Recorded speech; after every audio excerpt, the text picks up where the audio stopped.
Welcome to Talent Sorcery. I am your host, Andrew, and today's guest is Pirki Väisänen, an HR executive, people professional with many years of experience in the industry. And we will be discussing very fascinating HR topics about building teams, enabling companies, and structuring our work. So without further ado, I'll pass the microphone to Pirki. Pirki, can you please tell us more about yourself?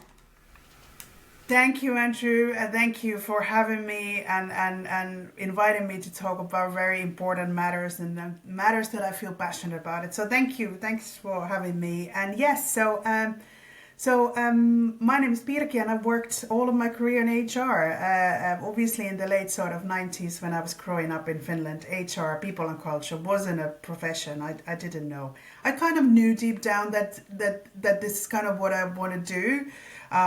Cultures and people and how people interact with each other. That was always very interesting. But I went to study history and modern history and politics in Glasgow University because I was good at that. And while I was doing my master's, I kind of worked part-time in a Hilton hotel, as you do, because you need to supplement your studies with a little bit of an extra work, great work experience. But while I was working there, I found a room in the basement called Personnel Department, and Jennifer McNeil, who was working there, kind of took me under her wing, and soon I was kind of helping her out with HR stuff, and that's the road I'm still on. And with Jennifer's help, after I graduated, I went on to do a postgraduate in international HR management, and never looked back. Beginning of my career, I worked for big corporations, massive American listed companies. In the UK, I was in Northern Ireland, I was in Edinburgh, Glasgow, I was in London for a long time, and then moved on my career to Middle East, Qatar, Abu Dhabi, and UAE. I've worked in Asia, I was in Singapore, in India, and I did a lot of long-term assignments also in US and other European countries. Beginning of my career, I was very kind of training, learning and development, and then progressed on to the general HR and general HR leadership. In 2014, I'd been outside of Finland for over 20 years, so it was time to come back, and I came and kind of went into oil and gas and worked in different industries. And for the past 7 years, I'd work as an HR advisor for many different companies, different sizes and different maturities in their journeys. So that's me. I still get really excited about what I do. I love this. So I'm very happy to be here talking about things that are important to me. Fantastic. Thank you, Pirki. A fascinating career story. Thank you for joining. Great to have you here today. So obviously, how companies function in different geographies also differs slightly, and that also probably defines the scope of people operations, because I think if we think about Finland, there is a certain understanding of how this function is supposed to be. And then if we go to the US or we go to the Middle East or even the UK, I think there's always a slightly different point of view. How do you feel about the differences, like in terms of, let's say, Finland versus the rest of the world, for example? Yeah, it's no secret. I've kind of always been quite open about this, but I was very shocked when I returned to Finland in 2014 how backward we were still. HR was still very much a sort of admin department, whereas I came from a world where I was very much the strategic partner and sitting next to the CEO and between the CEO and chief finance officer, and I was very key in the organizations. And then in Finland, I felt like, okay, so going back like decades to very much the admin side of things. So I think Finland has a lot to catch up on it. And in the past 10 years, a lot has happened. But are there, in terms of the question, are there like regional differences? Of course there are, but I think in certain aspects, the standards in terms of what a good HR business partner does and delivers, or what a chief HR officer does, I think those are quite universal nowadays. I think what gives a little bit more flavor to it is the industry that you are in and the maturity of the company. We know that HR has many different hats in a startup compared to more mature a stage of a company. You are more aligned into to really looking after your core responsibilities. So so I would say that I think the global aspects doesn't really impact in terms of what good HR looks like. Yeah, absolutely. Good point. Then you have mentioned a very important point, the size of the organization, the scope of the organization. I think definitely that is very important in terms of understanding the scope of the function. How do you feel about overall ratio of the size of the HR team versus the entire headcount? I have encountered that kind of ratio in multiple types of contexts.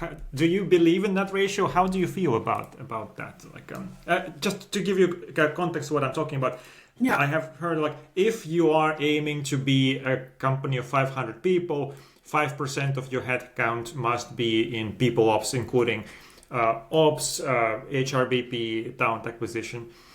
I don't know. What do you think? There are certainly best practices that you can model after, but I think every company has to, it comes down to the business. What are you trying to do? If you're trying to grow, your talent acquisition team needs to be sometimes bigger than the HR team. Sometimes in a retail and hospitality, you have to put emphasis on the learning and development. Luxury service, luxury retail, that requires constant training and development. So it depends in terms of the business. And we often hear these, like the sort of, if you have every 50 employees, you should have an HR person. And this is a very Finnish thing. I don't think it goes like that. As an HR leader or as an HR advisor, when I go and look at the organization structure of a company, I look at their financial security, their mission, their vision, their HR plans and tasks, how automated they are. If a company hasn't really started the automation journey in terms of their HR, they're gonna need more employees, right?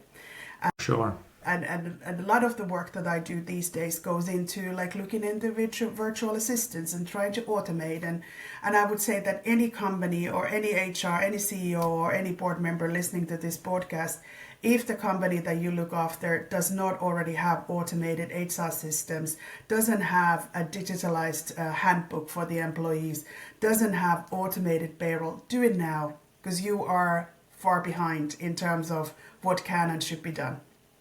That's a great message. Absolutely.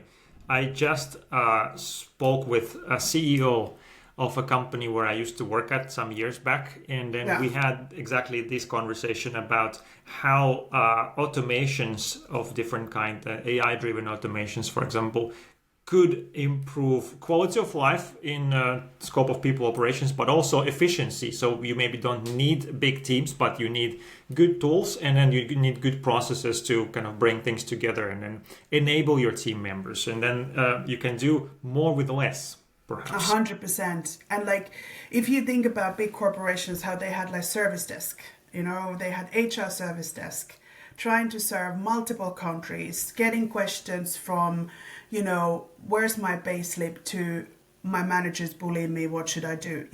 All that variety comes into the HR service desk. It's impossible to think that, a person, and often they are the HR admin and coordinators, the HR professionals in the beginning of their career that we put into manning the HR service desks. And it's an impossible task. And now with a virtual assistant, done, boom. They can do it very, very quickly and kind of make sure that the answers are correct and they timely. So there's a lot we can do. And when we talk about these days and we talk about how do we organize an HR team to best serve the company and its goals, this is definitely something we very much need to look into. So in terms of HR organization and the ideal HR team, this is key to those discussions right now. And I think in the future as well. Absolutely. So we jumped straight into the discussion, but I didn't ask you. That's the best, obviously. We can always circle back to certain things. Probably kind of a fundamental question, like what's the purpose of the HR function? It's not filing papers into cabinets. It's not necessarily like doing all the admin things. Those have to be done. And then the moment people start noticing that something is not done, then you're in trouble. But there's a lot of this kind of invisible work people don't even realize is done by someone. Oh yeah, my salary arrives every month from somewhere. I have no idea what happens on the background. Like what's the purpose of the people operations function, in your opinion? A short answer is to enable the business to grow and exist. That's really what we're there for. It's not a control function, and I think this is where we really need to move a couple of decades forward as well. Also in Scandinavia, the purpose is not to control. The purpose is to enable. And we kind of have to look at really the core functions we do through that lens and through those classes, rather than in terms of, being the policy police, right? The policy police is all the managers, all the leaders, all the executive committee, even the board, right?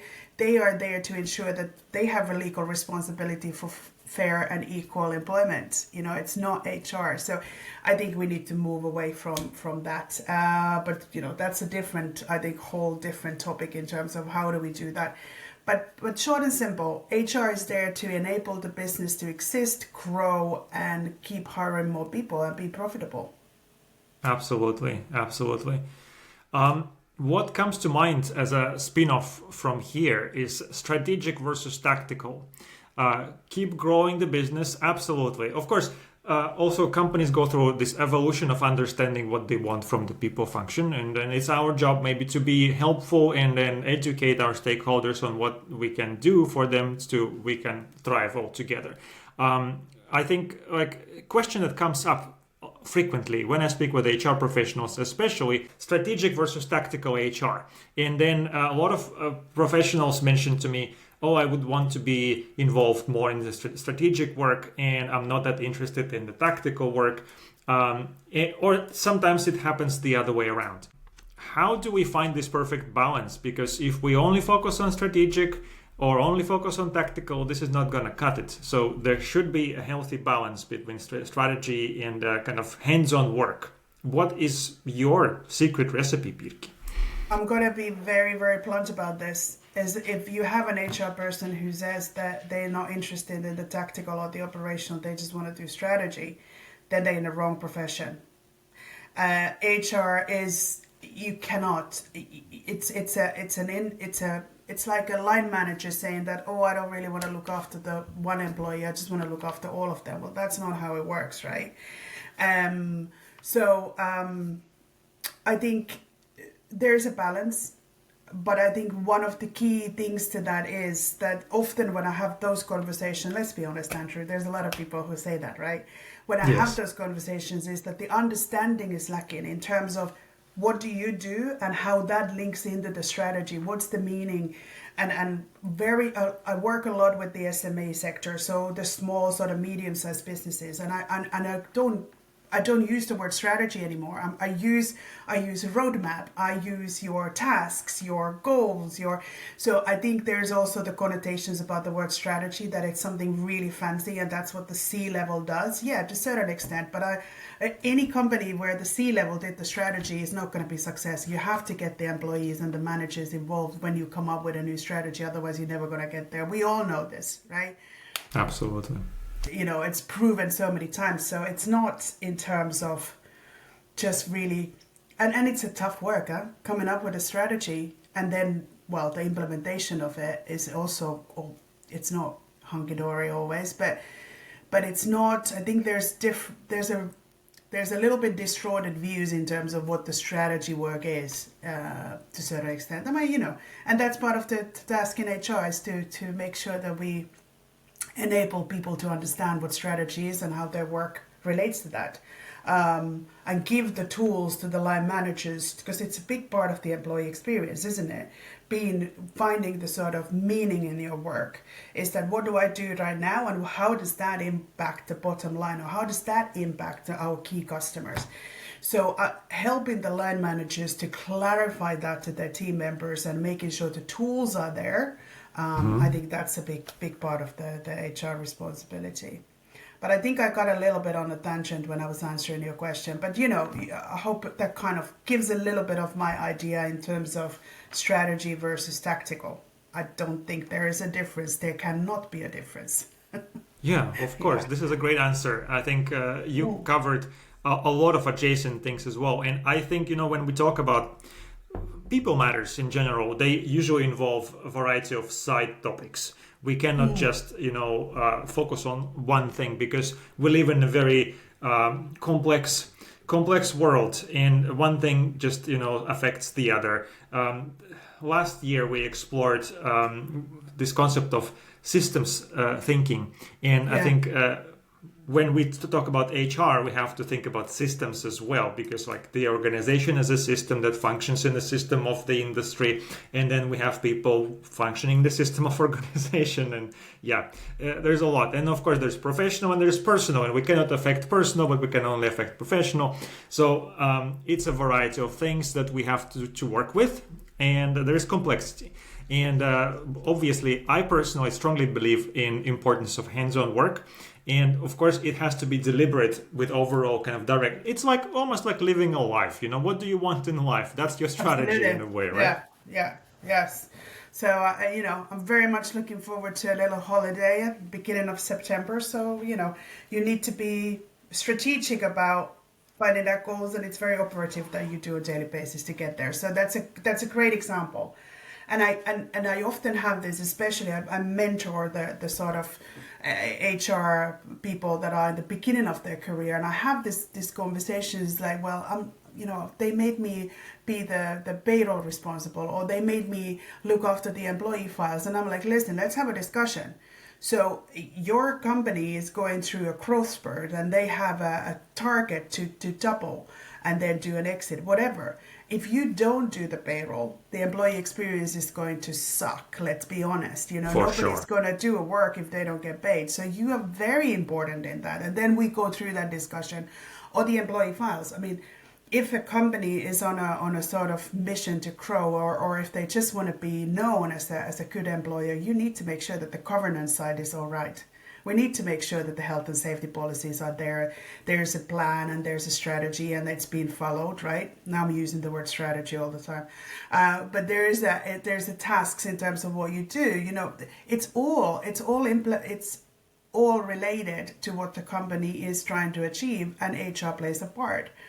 And it's funny, I have discussions with some CFOs and finance directors, and they struggle a little bit with the same thing at the moment, is that, you've got to newly kind of, new team members coming in, and they struggle with understanding in terms of you're doing the ledger. So how's this going to have an impact on the business? Well, imagine if nobody did that, or imagine if you did, there was a lot of mistakes, or you double paid bills to suppliers, So I think a lot of that work is that there is a big piece in terms of everyone understanding how their work impacts. Yeah, for sure. Now maybe it's a good segue into the structure of the team, the core topic that we set to discuss today, because we talked about strategic and tactical. We talked about scope of the organization. So we obviously have certain areas to cover. And just a moment ago, you mentioned the operational side of things, which is often taken for granted. And then obviously when people notice a payroll mistake, they will report that, and they will be deeply unhappy because I put so much effort into my work, and then I serve this company, and then they don't really deliver what they promised, and then that all goes downhill from there, and kind of you have to mend it. So obviously that operational work is often just taken for granted. And there's a lot of work to do, and it's like about professional excellence. It's about like us as professionals being able to say like, I have my ducks in a row. I don't have like silly mistakes with this and that. It's just like, okay, if somebody is late for a meeting, of course, it is also like about professionalism. Like I would say the same with operational excellence. It is a sign of professionalism. But if we zoom out from the operational side of things and then talk about the overall scope of how HR function can enable the organization, what was your take on organizing HR teams? Of course, we have to aim for specific scope as well, but I'll let you decide what scope you want to focus on. Yeah. I mean, we could talk, this is the whole organizational design, and not just in HR, but the wider organization, this is something that, this has been in my career for the whole 20 plus years. This is never gonna go out of fashion, right? And now well, just keep coming back to it, but I'm just gonna say it. Now we need kind of rethink and rewire ourselves. You hire me as an HR advisor, I come and do your organization structure together with you, and we build it the way it is. But a lot of those best practices and those rules and the questions and considerations have now been redone with the assistance of AI and the virtual agents that we can use. And but so even that discussion is now completely kind of rewiring itself. Mm-hmm. But I think that if we focus on the HR department, how do you build the HR department is that you need to have somebody building it who has a vision and understanding. I so often walk into companies in terms of that it's an afterthought. There's a great sort of a time and effort goes into building the CTO function or the retail function or the customer success function, right? But then HR is an afterthought. And it's sometimes it comes because the growth is happening. You just need one HR, and that person does multiple things, and it grows. So it's understandable. But at some point in the maturity of the company, you do need to make a conscious decision to look at it and say, hey, hang on, how does this operate the best? And what kind of commitments do we make into the employee experience and the line manager experience enable them to do their job, and how does HR need to play a role in that? But when you're building it, and I think this goes back to what we discussed a little bit, are there sort of ground rules?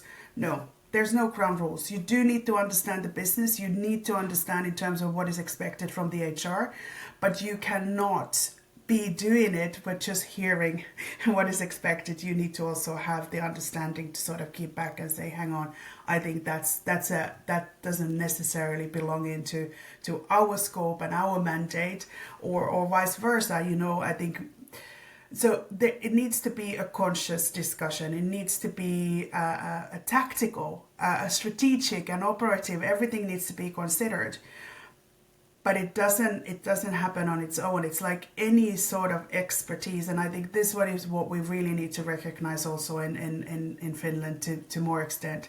It's a profession. So we need to be able to have professional people come and evaluate and help us to build it if we can't do it ourselves. And it doesn't always make sense to have your own sort of HR leader. Sometimes, depending on the size of the company, you're okay with a team of one HR manager who has multiple areas of HR responsibilities outsourced to partners, or it might be that your HR function is much larger than you would normally have, because there are targets to kind of achieve in terms of through the expectations of the stakeholders. So I think it's very difficult to discuss this on a very abstract way, but I think because it's so dependent on terms of what the company needs to achieve and how they want the HR to serve the employees and all the stakeholders. But I think the questions that need to be asked, they're not difficult. It's really like in terms of what do we want the HR to do and how do we want them to do it? how do we want them to be visible? What sort of role do they take in the key people? If you look at the employee life cycle, we all know it. So what kind of roles do we want HR to take in part of those? And what roles do we want line managers to take? And those answers to those questions, they're very different depending on a company, depending on a line manager capabilities, depending on, it's such a real luxury to any company to have a full-time line manager. They have other responsibilities, right? So then really how we design the HR department needs to be looking into how do we enable the line managers to do their line manager work well, but at the same time give them enough time and scope to do the other tasks that they are trusted upon. So that's kind of the long spiel of it.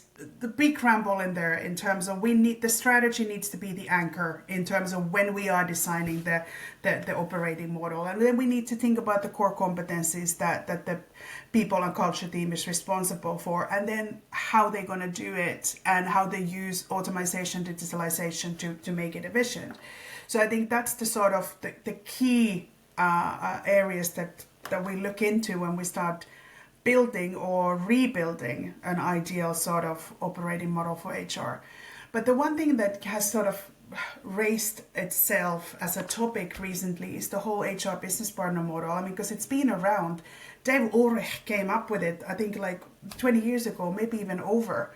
And it's been very much the sort of guiding star for such a long time. And I've kind of been pushed to kind of couple of years now to really I haven't questioned it, for 50 years that's been the given motto, but I think in the past years I've kind of, when I'm designing organization models for companies, is really kind of thinking like, do we have other options? Like, could we do this the other way? Like, is this really still the best model? And for now I'm very much coming into the conclusion that no, hang on, this is still the best. In terms of how do we operate and organize any companies that have more than 100 people. I mean, below 100 doesn't really make a sense. And I think if, you really need to think about it in the smaller businesses. Do we talk, is it HR manager? Is it HR advisor? What? The title doesn't matter.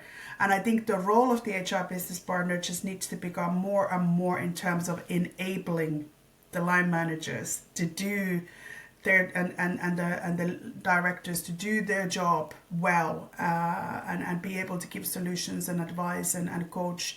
And that means that the business understanding becomes even more and more critical in that role.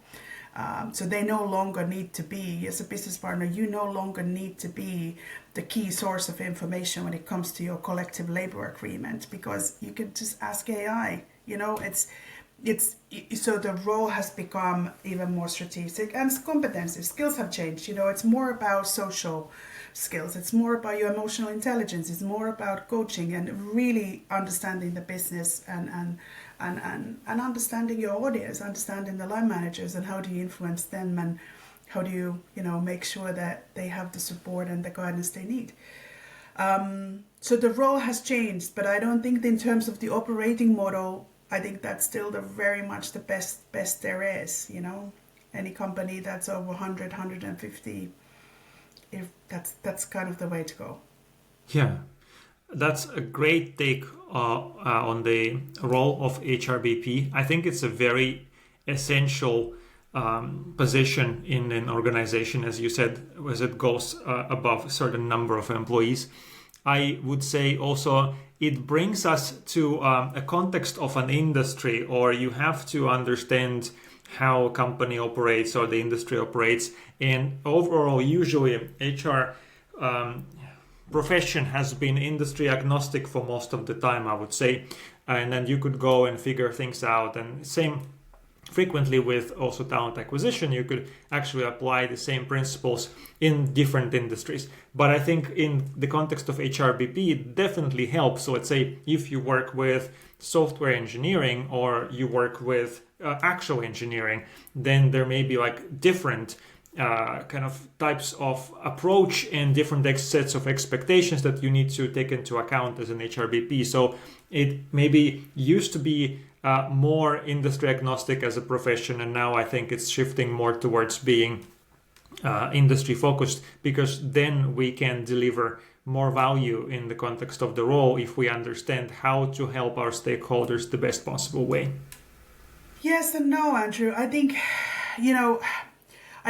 yes, to a certain extent, you have to be willing, and you have to have the interest, and you need to understand why it's important to understand the industry. Do you need to be an expert? No, because I also think that, as a sort of senior leadership, your sort of technical understanding of how a cash register works, or how a code is written, it becomes less and less important.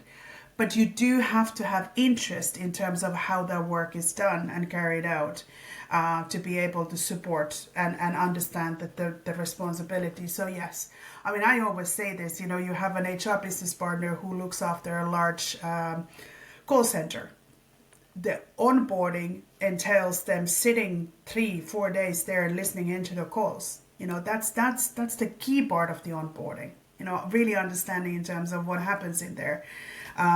Spending time with the manager, spending time with really just listening into the calls, or if you're working in the railways, you go on the site visit, you spend some time with the conductor on the trains. And I remember when I worked for the Norwegian airline as an HR leader, and I spent every 6 months, I would spend a little time in the cockpit and a little time on the crew side, and it just really makes you understand in terms of what goes through, what happens at the work, and it helps then us to design the work we do to better serve the customers, the employees, and the line managers. So yeah, so understanding it, but not being an expert. You don't need to be an engineer to serve the engineers, if you know what I mean, right? Yeah. Thank you for challenging me. I love being challenged, honestly. This is great. Please keep them coming. Semi-challenged, Andrew, kind of agree with you. But I also think that most of the HR skills are transferable, like the leadership skills are. Good leaders are leaders regardless of the industry. They can go into a different industry and they'll excel. But what is common to them is that they have interest and curiosity to really make sure they know what they're leading. For sure. It's essential. Curiosity is essential, I think. I have 2 questions, very important questions I still would like us to cover. One is, I don't know, neither is easy. But okay, let's start with a relatively straightforward one. How does an HR professional get to the next level? It's something that I have been thinking a lot myself throughout my career, and then I feel like there's no silver bullet and unique kind of answer to this, and every person has a relatively unique path in the field. And I just wonder, let's say if somebody starts doing operational things, or they start with talent acquisition, it also varies, different kind of paths people take. Then they go into maybe some sort of HRBP role, then they maybe become head of talent or something. How does this transition happen? What is required from an HR professional to step to the next level and to the next level? Is it inside the HR professional's brain, or is it like experience that they need to gain certain skills? It puzzles me, and it's been puzzling me for many years. I'm curious to hear what you think. It's a great question, Andrew, and this is kind of when I mentor the HR professionals on their early career, and of course, I've been so lucky to work with so many HR professionals. And what makes me really happy, I was just looking at LinkedIn the couple of days ago, and one of the sort of really great talent acquisition sort of coordinators that I hired 10 years ago, and she's now the SVP for 𝐏𝐨 Pacific. Do you know what I mean? Like, that makes me incredibly happy, and that's kind of what really keeps me going. But anyway, so how do you build a career? I mean, I say this if you want to be a successful chief HR officer or an HR leader in a company, you do need to have experience from the core functions of HR. You can't do HR without understanding talent acquisition and being a little bit passionate about it. You do need to, it needs to be there. It's such a big part of it. You do need to understand health and safety. You do need to understand in terms of P&L, of course, but you do also need to understand the sort of the key functions, the payroll, you can't, as an HR leader these days, you can't just put your hands up and say, oh, this is not my area of expertise. Yeah, sure, it doesn't need to be your area of expertise, but you do need to know the basics in order to be able to lead that function. So how do you build your career to a senior HR leader? Make sure you cover all the aspects of the key HR, comp and ben, talent acquisition. You need to understand how to develop people, how do you coach people, effective training plans, effective onboarding, employer branding, employee experience, HR digitalization. I keep coming back to that. I'll try avoid it now. But so it's not an option, right? But when you're building your career, it's very typical that you start off by becoming an expert and specialist in one of those areas, and then you start progressing your career. Yes, it's possible that you do a career only in talent acquisitions, and they are the gold for any HR leader, is that you have an effective talent acquisition function. Yes, you can do a career, but it means that you're only ever going to work in certain type of companies, because a small, medium-sized businesses, they don't have a VP of talent, right? Yeah. So you need to make some choices throughout your career. I also say that to be successful, try different industries and try different sizes of companies and get experience. Because if you don't get the required experience, they will catch up at some point. That's for sure. Great answer, Pirki. Thank you. And I'm actually very grateful that you touched on automatizations and AI a little bit, because that was my second question. Okay. So I wanted to talk a little bit more about AI coming to our lives to take our jobs, as people say, Personally, I'm not worried at all.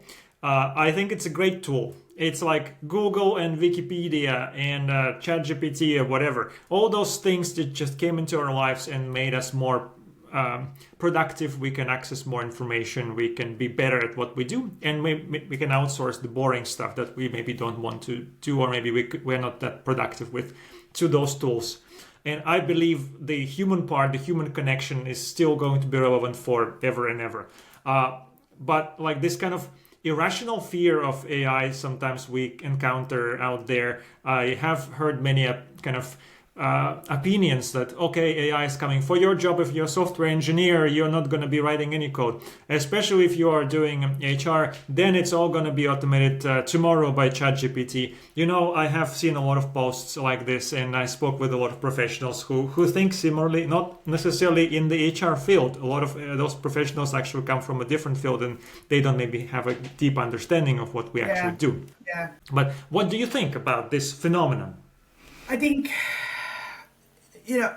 let's be honest, I'm not even 50 yet, Andrew, but when I started my career, we didn't have emails. We didn't even have faxes. Like, I've gone through the time when fax came. I've gone through the email came.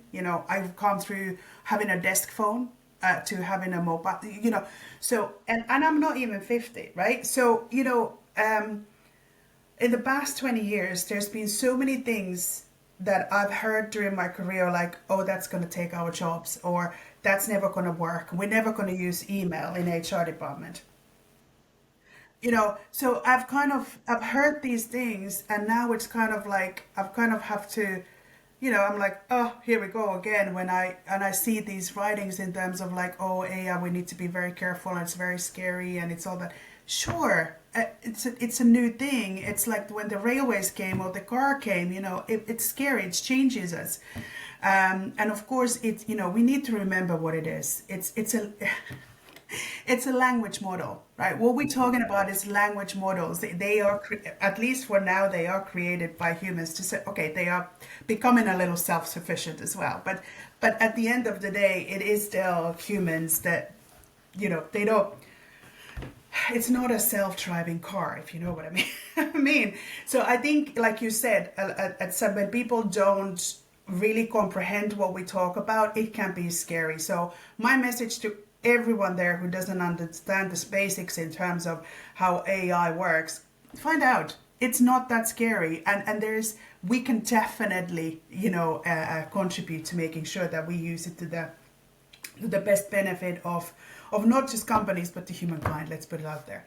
I think in terms of these days, the trend that I'm really seeing and what I'm really applauding is the HR and the digitalization coming together. If you look at the leading companies internationally right now, they are in the process of combining the role of chief HR and technology officer. And, you have HR leaders who have gone back to uni to study IT.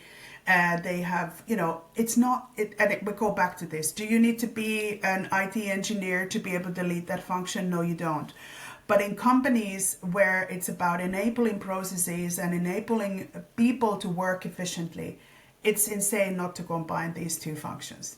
That's my message. And I think in terms of, if we look at people-centric transformations, the tools are key to it. They enable people to work effectively. It's key to the employee experience. We know that every time we do an employee survey, experience surveys in any companies, what's the lowest rated question? My computer doesn't work. So we know this. They are so interlinked in terms of having the tools and the processes working. So I kind of applaud that we're moving towards this direction. And when we talk about career building, these days you really, really have to understand how to maximize automation and digitalization as an HR. It's core to the employee and line manager experience. Great answer and great message. And I think overall the motto of if you don't know something or if you're afraid of something, go and find out. I think it's a great piece of advice. Becomes much less scary, right? Absolutely. We're afraid of things we don't understand, right? Yeah. I mean, I'm still struggling understanding the whole concept of spiders, but I try. Fair enough. Yeah. Pirki, we are running out of time. Is there something that we have not discussed, something we forgot that you still think we should mention today? No, I think it's just, I could talk about these topics forever and ever. But I think having the platform to say this, I think I really, really call out for CEOs, board members, HR departments to really start being smart about this transition and not be the last ones to adopt into it.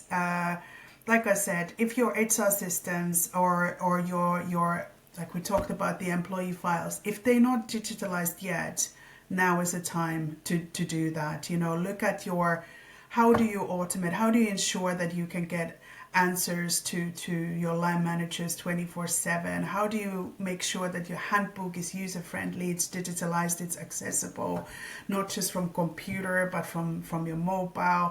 How do you ensure that the time and attendance is it's efficient? These are the key questions we should be asking now and designing those processes and making sure that we enable the business to concentrate on what they're there to do and make sure that we look after the automation of the sort of necessary, not mundane, but necessary. Absolutely. Thank you, Pirki. This is a fantastic message to conclude our conversation with. I thank you for sharing your wisdom, for coming here to talk to me about our fascinating field. People are never boring, I believe. They're never boring, right? No. Every day there's something new, something exciting. It's not always maybe the nicest thing to deal with, but there's always some creative problem and a creative solution. And that's what fascinates me in this field most and kind of inspires me to do what I do every day. Me too. Thank you, Pirki. It was a pleasure. Andrew. It was lovely to chat with you. Let's do this more often. I want to do this again. Absolutely. Let's do it. Take care. Take care, Andrew. Bye. Bye-bye.